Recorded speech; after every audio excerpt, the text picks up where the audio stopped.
नमस्कार, आप सभी का हमारे YouTube चैनल हमर पशुधन में बहुत बहुत स्वागत है।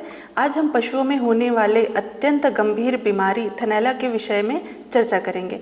जैसा कि हम जानते हैं, भारत एक कृषि प्रधान देश है, जहां पर किसानों के द्वारा कृषि के साथ साथ पशुपालन भी एक मुख्य व्यवसाय के रूप में अपना रखा है तथा बहुत से किसानों के द्वारा इनमें से दुग्ध उत्पादन ही उनकी आजीविका का मुख्य साधन है। परंतु थनैला एक ऐसी बीमारी है जो पशुओं के दूध उत्पादन को सीधे प्रभावित करती है, जिससे कि पशुपालकों को भारी आर्थिक हानि उठानी पड़ती है। इसकी वजह से पशुओं में दूध उत्पादन की कमी, दूध का बंद हो जाना, थन का खराब हो जाना या फिर बहुत अधिक संक्रामक होने पर इसके कारण पशुओं की मृत्यु भी हो सकती है। शुद्ध विदेशी नस्लें एवं संकर नस्लों में यह बीमारी मुख्यतः पाई जाती है, क्योंकि इनकी रोग प्रतिरोधक क्षमता देशी नस्ल के पशुओं की तुलना में काफ़ी कम होती है। आजकल पशुपालक ज़्यादा दुग्ध उत्पादन के लिए क्रॉस ब्रीडिंग की तरफ ज़्यादा ध्यान दे रहे हैं, जो कि थनैला रोग की वृद्धि का एक और कारण है। यह रोग विभिन्न प्रकार के जीवाणुओं, विषाणुओं एवं फंगस के द्वारा होता है, जिसमें कि विषाणु जनित रोग जैसे कि खुरपका, मुंह पका रोग पशुओं को थनैला रोग के लिए और अधिक संवेदनशील बना देता है। यह रोग मुख्यतः दो प्रकार का होता है, जिसमें पहला होता है लाक्षणिक थनैला, जिसे हम क्लिनिकल मैस्टाइटिस भी बोलते हैं। दूसरा होता है अलाक्षणिक थनैला, जिसे हम गुप्त थनैला या सब क्लिनिकल मैस्टाइटिस भी बोलते हैं। लाक्षणिक थनैला में जो पशु के थन होते हैं उनमें सूजन आ जाती है, उनका रंग लाल, नीला या काला पड़ जाता है, जिससे छूने पर पशुओं को काफ़ी दर्द होता है।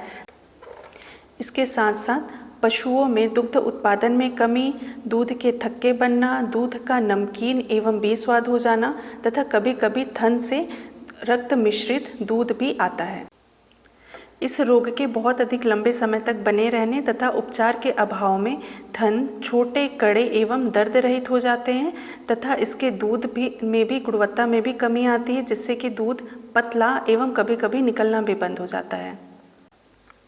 अलाक्षणिक थनैला और गुप्त थनैला में दुग्ध उत्पादन में कमी तथा दूध के सुगंध, स्वाद एवं उसकी संरचना में मामूली सा बदलाव आता है, जिसे केवल वैज्ञानिक परीक्षण द्वारा ही पहचाना जा सकता है।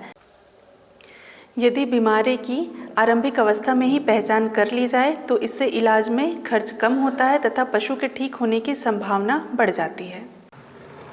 पशुओं के थनैला रोग से ग्रसित होने पर उनके उपचार में भी बहुत अधिक खर्च आता है तथा पशुओं के थनों को स्थायी रूप से नुकसान पहुंचता है। लेकिन कुछ सावधानियों को ध्यान में रखकर हम पशुओं को इस गंभीर बीमारी से बचा सकते हैं। दूध दूहने के लिए सबसे पहले थनों को साफ पानी या लाल पानी के घोल से साफ कर लें। इसके बाद एक साफ तौलिए से पोंछकर थनों को सुखा लें।